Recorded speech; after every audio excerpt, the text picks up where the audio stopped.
Olá, é com a graça de Deus que nós começamos mais um trabalho, mais um estudo bíblico. Nós estamos estudando o Apocalipse e nós estamos estudando os anjos terrenos, os anjos que Jesus Cristo mandou que João escrevesse as cartas para eles. Então, se Jesus mandou João escrever as cartas, então esses anjos têm que ser terrenos. Não é possível João escrever uma carta para anjos celestiais, sendo que João era da terra. Nós sabemos que temos dois tipos de anjos: os anjos celestiais e os anjos terrenos. João Batista foi chamado de anjo. E pastor também é um anjo. Por isso que a Bíblia fala que nós julgaremos até os anjos. Esses anjos que a Bíblia fala que nós julgaremos são pastores. São pastores. E nós já falamos de 5 anjos terrenos: Paulo, Irineu, Martim, Columba, Lutero, com justificação. Na época de Lutero, eles fumavam, eles bebiam. Foi ensinado a Lutero que a salvação era de graça. Mas depois de Martinho Lutero, o Martinho Lutero começou com a reforma. E ele não terminou a reforma, ele apenas começou a reforma. E aí, de agora para frente, vem João Wesley. Foi o 6º mensageiro e ele veio com santificação. João Wesley deu mais uma reformada naquilo que já tinha começado. Aqui, a 6ª carta à igreja de Filadélfia. E ao anjo da igreja que está em Filadélfia, escreve: isso diz o que é santo, o que é verdadeiro, o que tem a chave de Davi, o que abre e ninguém fecha, e fecha e ninguém abre. Eu sei as tuas obras. Eis que diante de ti pus uma porta aberta, e ninguém a pode fechar. Tendo pouca força, guardastes a minha palavra, e não negastes o meu nome. Eis que eu farei os das sinagogas de Satanás, aos que se dizem judeus e não são, mas mentem. Eis que eu farei que venham e adorem prostrado aos teus pés, e saibam que eu te amo. Como guardastes a palavra da minha paciência, também eu te guardarei da hora da tentação que há de vir sobre todo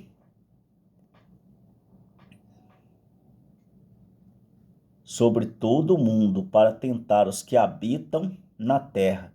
Eis que venho sem demora. Guarda o que tens, para que ninguém tome a tua coroa.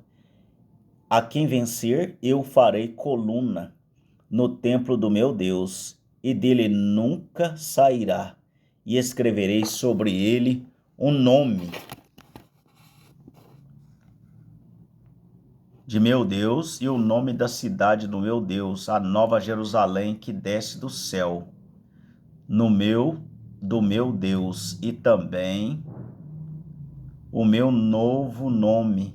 Quem tem ouvidos, ouça o que o Espírito Santo diz às igrejas.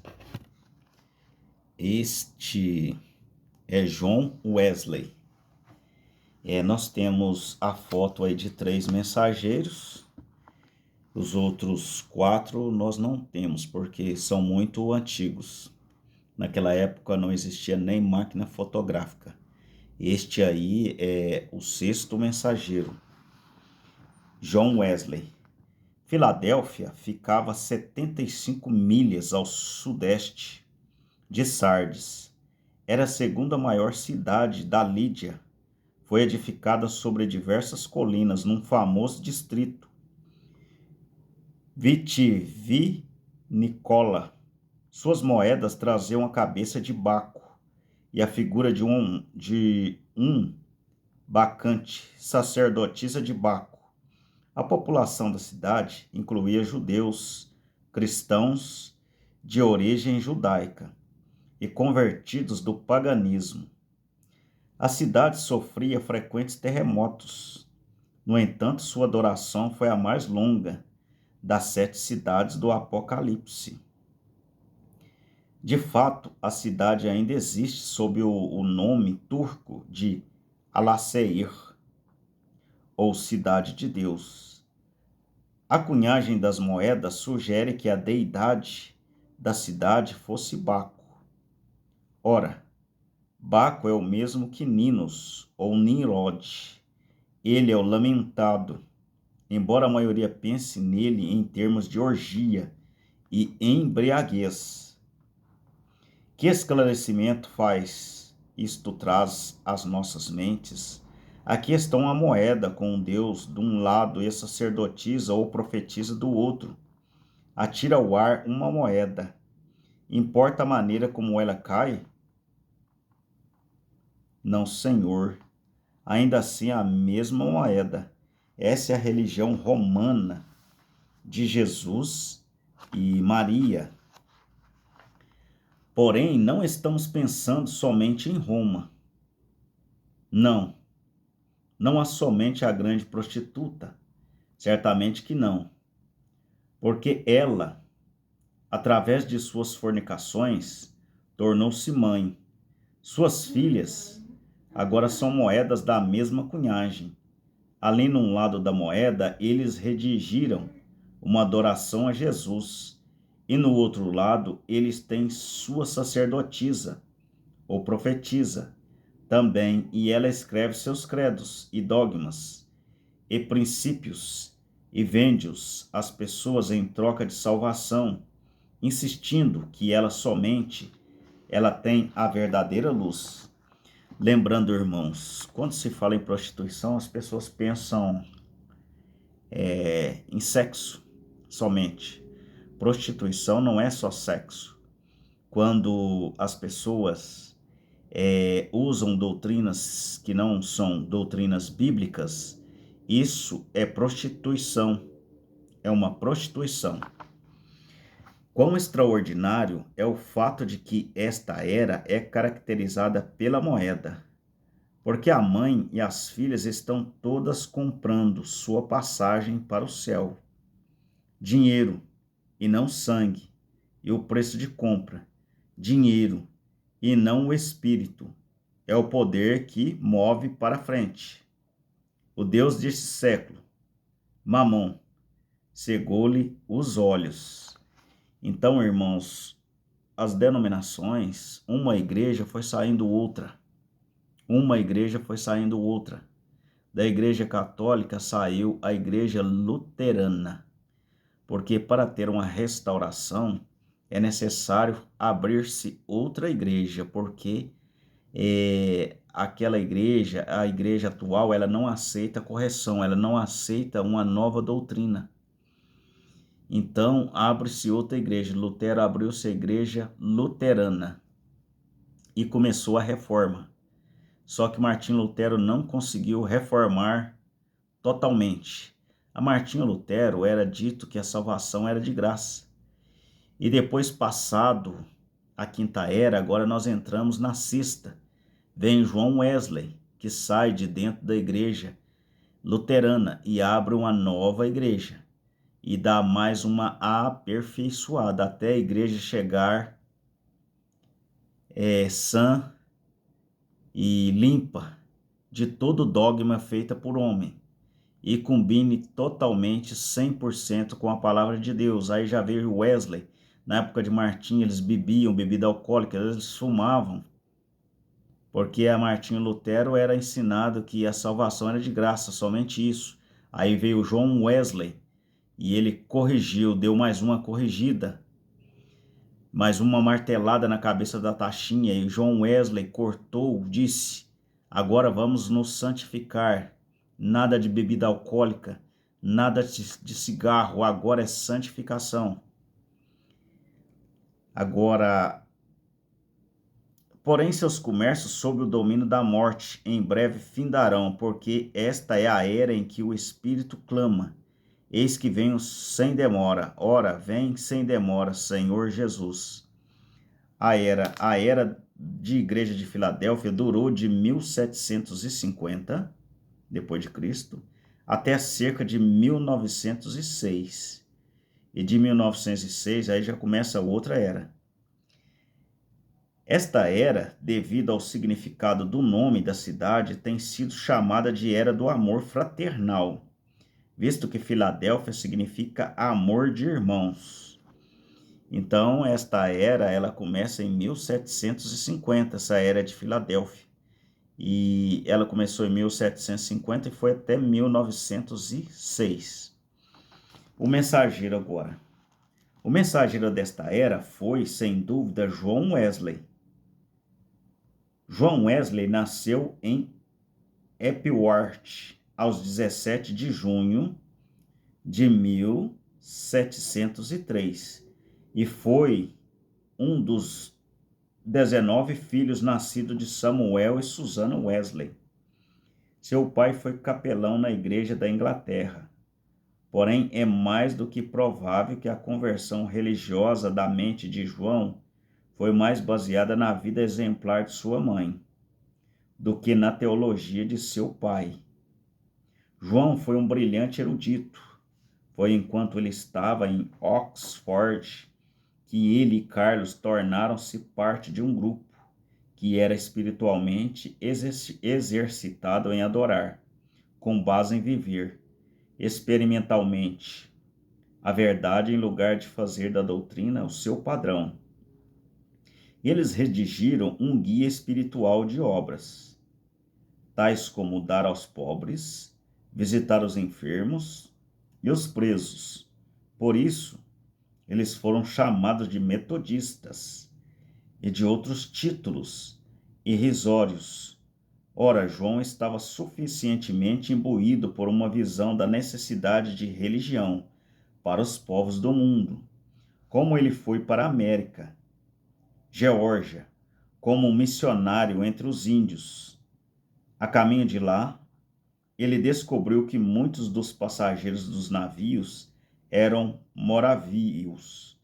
Ele ficou profundamente impressionado por sua mansidão, paz e coragem em todas as circunstâncias. Seus esforços na Geórgia, apesar das abnegações e trabalho árduo, foram um fracasso. Ele voltou à Inglaterra, clamando: Eu fui para a América converter os índios, mas quem me converterá? De volta a Londres, ele novamente encontrou os moravios. Foi Pedro Boeler que lhe mostrou o caminho da salvação.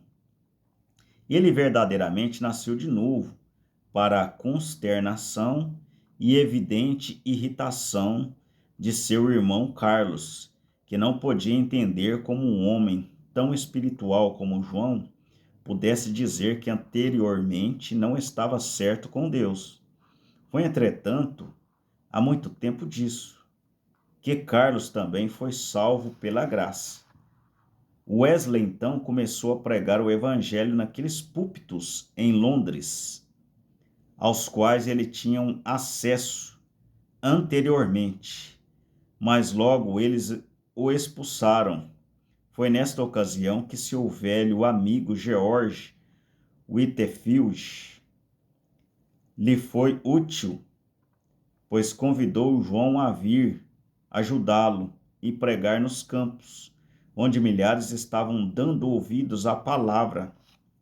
Inicialmente, Wesley duvidou que devesse pregar ao ar livre, em um edifício. Porém, quando viu as multidões e viu a operação do evangelho no poder do Espírito, ele voltou-se de todo o coração a tal pregação. A obra logo assumiu tais proporções, que ele começou a mandar numerosos leigos para pregar a palavra. Isso parecia um paralelo ao Pentecostes, onde o Espírito levantou homens com poder para pregar e ensinar a palavra. quase que da noite para o dia. Houve violenta oposição ao seu trabalho, porém Deus estava com ele.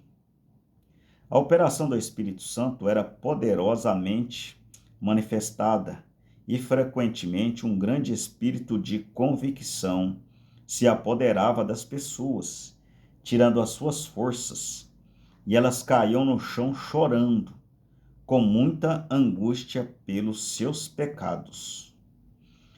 Wesley era um homem extraordinariamente forte. Ele conta a respeito de si mesmo, que não se lembrava de ter sentido desânimo, nem sequer por um quarto de hora, desde que nascera. Ele não dormia mais do que 6 horas por dia.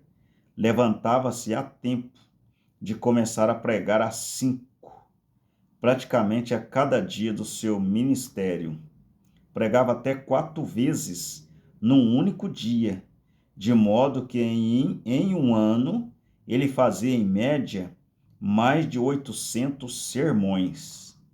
Ele viajava vários milhares de milhas, tal como faziam seus pregadores itinerantes que levavam o evangelho por toda a parte.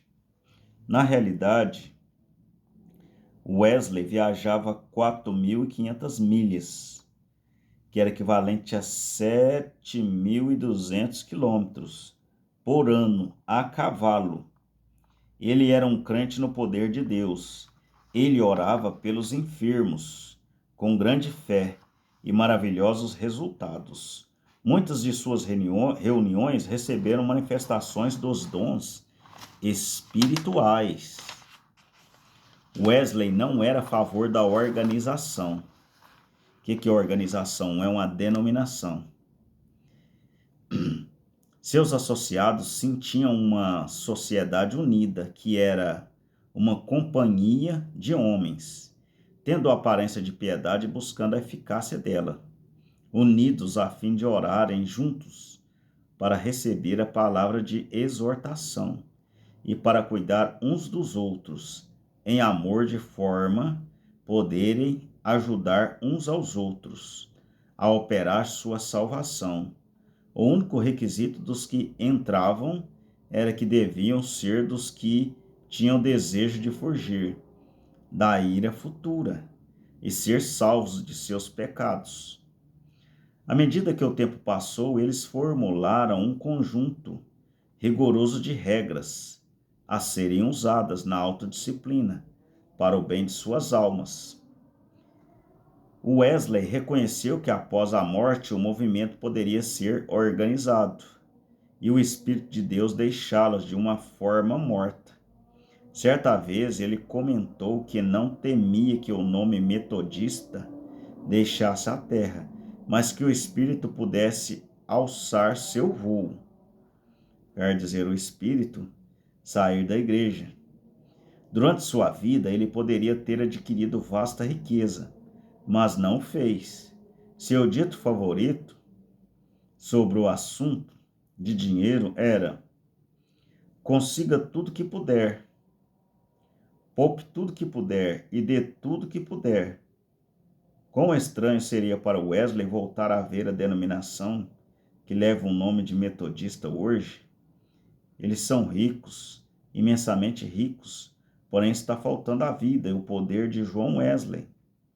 Também deve ser mencionado que Wesley nunca desejou edificar uma obra sobre uma base denominacional ou sectária, embora fosse um arminiano em suas crenças.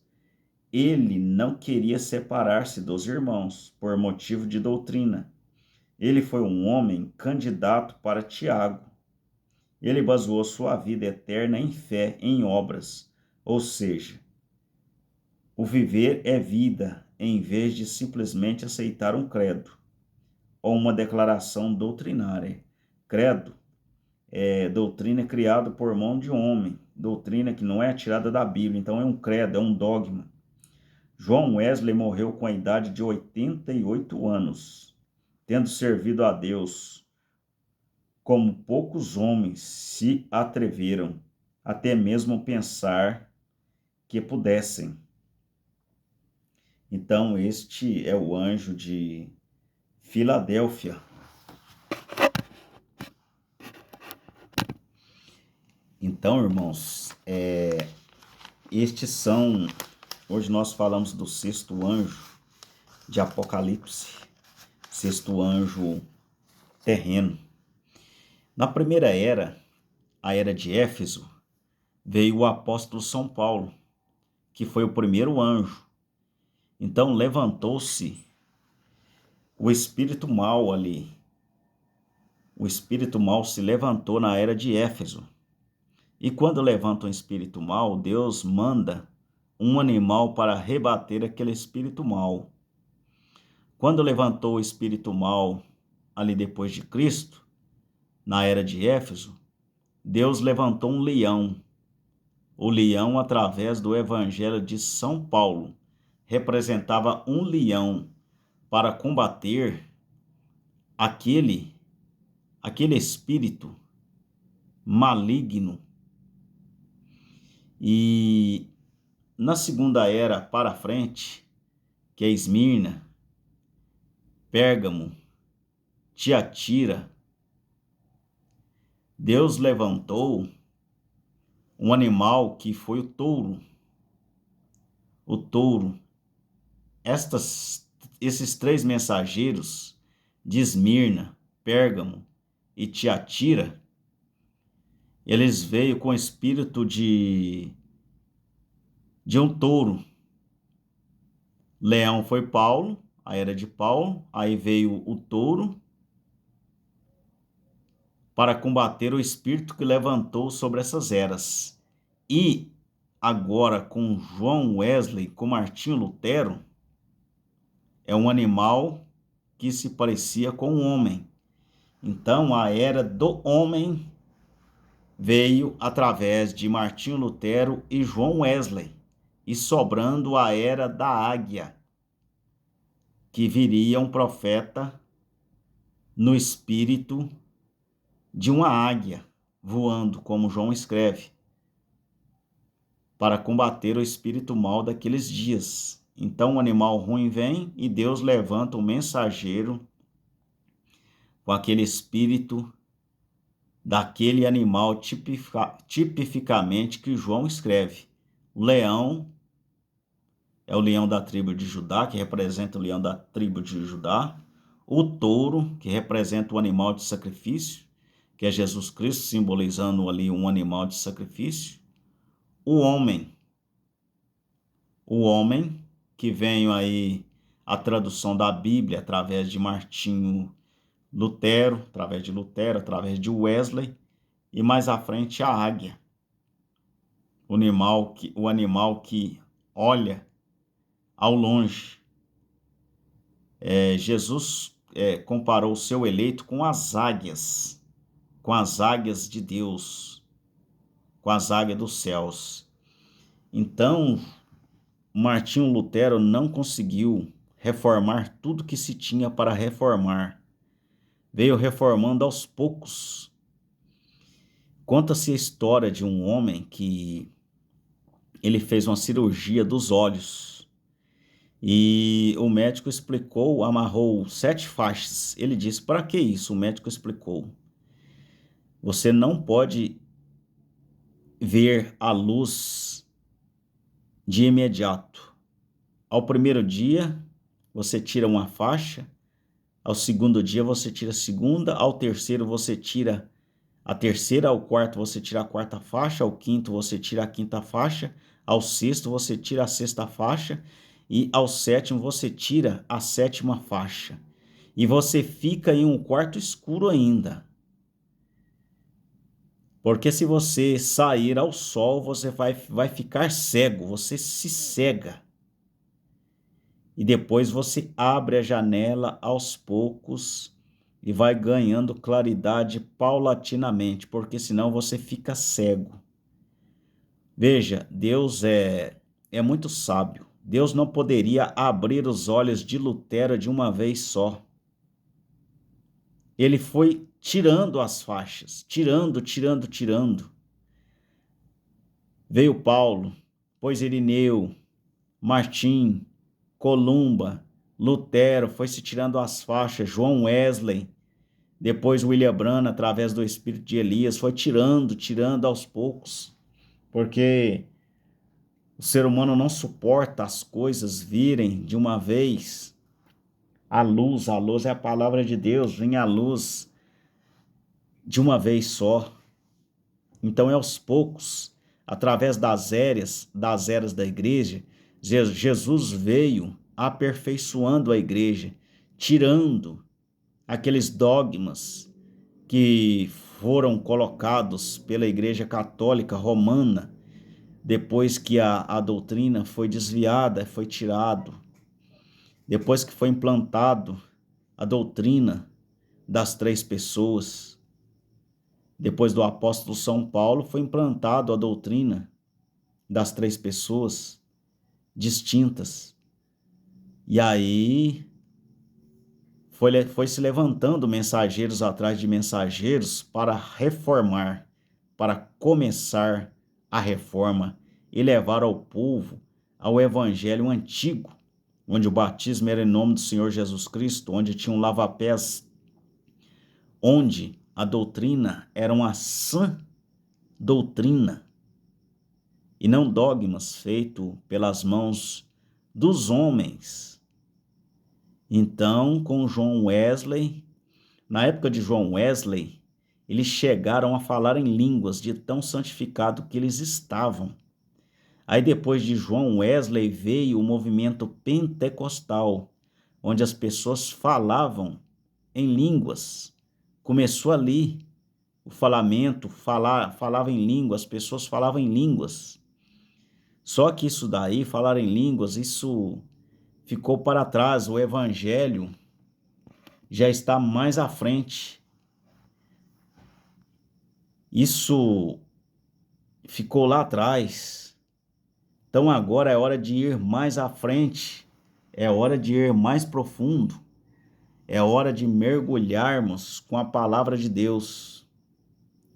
Irmãos, continue nos ouvindo e nós vamos passar a verdade para vocês. Dia após dia, nós iremos desvendar o Apocalipse. O Apocalipse já está desvendado, desvelado, revelado. O anjo do Senhor o revelou na década de 60 para esse mensageiro, William Marion Branham.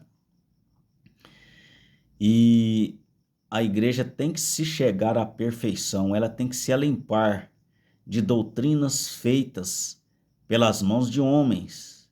Se vocês observarem, vejam, compare a doutrina bíblica e veja se a doutrina denominacional se encaixa com a doutrina bíblica. Não se encaixa. Então, a protestante começou a protestar, começou a reforma, mas não tinha terminado. Então, Jesus foi mandando mensageiros após mensageiros. Que o Senhor nos abençoe. No próximo vídeo nós falaremos do último mensageiro, o último que foi responsável em desvendar o Apocalipse e os mistérios que estão contidos nas Escrituras Sagradas que Jesus não permitiu João escrever. João iria escrever o nome de Paulo, Irineu, Martim, Columba, Lutero, João Wesley e William Branham. O anjo disse: não o escrevas. Aqui em Apocalipse 10, verso 4, e sendo ouvida dos 7 trovões as suas vozes. Os trovões são esses 7 mensageiros. O trovão é quando o mensageiro fala. É um trovão. E eu ouvi uma voz do céu que dizia: sela o que os 7 trovões falaram, e não os escrevas. João viu João Wesley. João viu Martim Lutero. João viu Paulo. João viu William Branham. Mas Jesus Cristo disse: não os escrevas. Não escrevas. Aqui em Apocalipse 10, ele diz assim, ó, mas nos dias, Apocalipse 10, verso 7, mas nos dias da voz, é a pregação do sétimo anjo terreno, quando tocar a sua trombeta, se cumprirá o segredo de Deus, como anunciou os seus servos, os profetas.